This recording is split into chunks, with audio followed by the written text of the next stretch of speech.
Bueno, simplemente para corregir algo que mencioné antes del corte, dije yo béisbol, perdón, y es básquetbol, por supuesto, porque es la NBA cuando estoy hablando del juego que ha sido suspendido este día por los eventos que han ocurrido allá en Minnesota. Estaremos hablando con más detalles de estos temas a lo largo de las próximas horas, pero esta era la corrección que había que hacer en este momento. Ahora también de lo que hay que hablar es de lo que ha sucedido en Ecuador y en Perú. La jornada electoral de este domingo en estos países cerró con resultados sorpresivos. En Ecuador, los votantes favorecieron al derechista Guillermo Lasso, que ahora deberá buscar las alianzas dentro de un Congreso muy dividido. En Perú, con resultados aún preliminares, el aspirante Pedro Castillo de Perú Libre, con un programa de gobierno de izquierda donde se habla de nacionalización, está liderando los conteos. Me acompaña para analizar todo esto Daniel Sobato, director para América Latina y el Caribe de IDEA Internacional.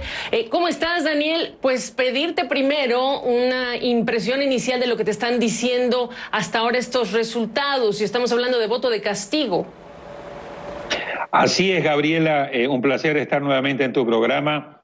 Las palabras claves, yo creo, de este súper domingo electoral que tuvimos ayer fueron sorpresa, voto castigo y desafíos en materia de gobernabilidad. ¿Por qué sorpresa? Bueno, porque las encuestas daban prácticamente un empate técnico y claramente un poquito la ventaja a Arauz, que había quedado muy bien posicionado en la primera vuelta, y realmente el triunfo de Lasso ha sido contundente, una diferencia de 5 puntos, que yo creo que ha sido una buena victoria, más allá de la ideología, porque creo que ha traído calma, tranquilidad a Ecuador.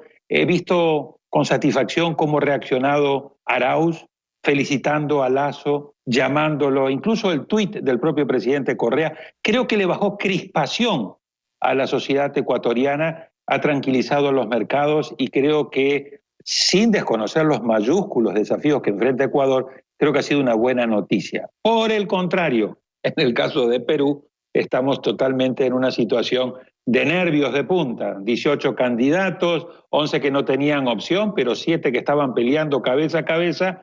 Yo creo que esta segunda vuelta que se va a definir el 6 de junio va a estar entre claramente Pedro Castillo, que es el candidato sorpresa, similar a lo que fue Fujimori en la elección de 1990 frente a Vargas Llosa, aunque de tendencia totalmente contraria, ideológica.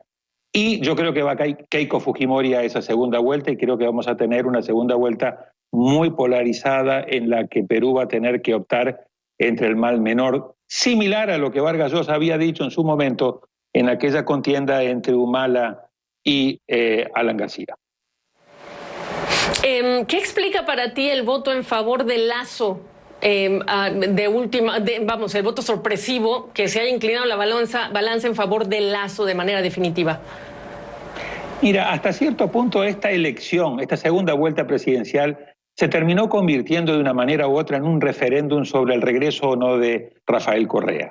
Y la verdad creo que había un sector muy importante que no tiene nada que ver ideológicamente con Lasso, que le ha prestado los votos a Lasso y por eso Lasso tiene que ser, y yo creo que es muy prudente en entender de que esos son votos prestados con los que ganó, pero que definitivamente no quería ni quiere un regreso de Correa porque esto no iba a ser bueno, yo diría, para sectores muy importantes de la población. Él había comenzado a hablar, incluso Correa, de que iba a llegar, tenía una lista de personas a los cuales le iba a pedir rendición de cuentas, etcétera. Así que creo que puesto a elegir entre Lasso o el regreso de Rafael Correa, un grueso importante de la población, que vuelvo a decir, no tiene nada que ver ideológicamente con Lasso, optó por darle el apoyo, prestarle el apoyo, diría yo, a Lasso en esta segunda vuelta. Ahora es muy importante el tema que tocas, que es el de la gobernabilidad, que incluso se instaló antes de la primera vuelta electoral en el Ecuador. Es un país dolarizado con una economía muy frágil, que tiene también acuerdos una línea de vida del Fondo Monetario Internacional, pero una sociedad que había salido ya a las calles durante los tiempos de Lenín Moreno en 2019, si no equivoco el año.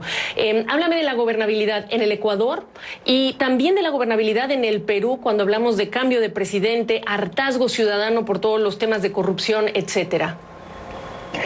Gabriela, fíjate, estos países, el caso de Ecuador y el caso de Perú, son países que tienen un sistema de doble vuelta, es decir, que si no sacas un cierto porcentaje, 50% en algunos casos de los votos o 45%, tienes que definir la presidencia en una segunda vuelta, pero el Congreso te queda integrado en la primera vuelta. De hecho, el Congreso en Ecuador quedó integrado en las elecciones del 7 de febrero. Y en esa elección, los resultados del Congreso hacen de que Arauz, el correísmo, tenga, de los 137 curules que tiene el Congreso ecuatoriano, tiene 49.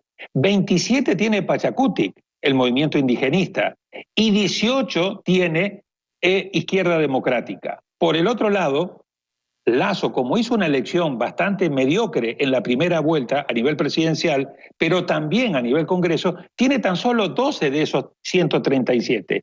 Y quizás el movimiento social cristiano le puede prestar 18 que tiene. O sea, con los social cristianos y los propios podría llegar a 30, pero está muy lejos de la mayoría. Así que Lasso, frente a los mayúsculos problemas que tiene el Ecuador en materia económica, en materia social, en materia de pandemia, con el tema de una campaña de vacunación que no va ni para adelante ni para atrás, va a tener que articular una alianza con otros grupos que están representados en el Congreso que le den gobernabilidad. Y por eso creo que anoche él fue muy prudente en su discurso y están hablando de este encuentro de Ecuador, o sea, poner de lado las diferencias y realmente entre todos articular ciertas políticas de Estado que le den estabilidad al país y que reduzcan el riesgo político, que creo que son de los temas más importantes.